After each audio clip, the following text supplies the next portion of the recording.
À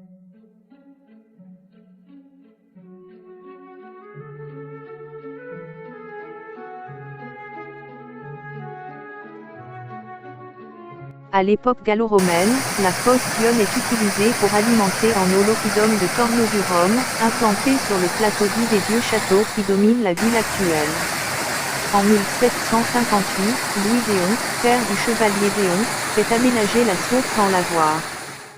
Les lavandières sont protégées des intempéries par un toit en forme de demi-rotonde. Pour éviter toute pollution, un muret sépare la source de l'eau jalilaire utilisée pour le lavage. Des foyers situés sur le pourtour du lavoir permettent de produire la cendre utilisée pour le nettoyage. Le lavoir est classé monument historique depuis 19206. La fosse Dione a toujours intrigué et les premières explorations remontent au XIXe siècle.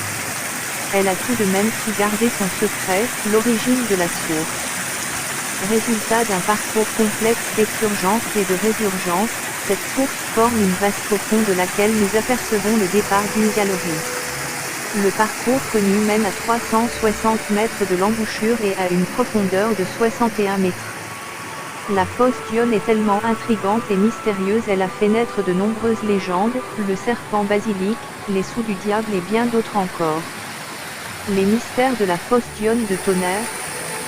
Sa couleur bleue intense, comme sa profondeur insondable, jusqu'à très récemment, a longtemps laissé penser aux habitants tonnerrois que sa création était d'origine céleste ou diabolique. Les mystères de la fosse Dione de Tonnerre. Une source vénérée depuis l'Antiquité.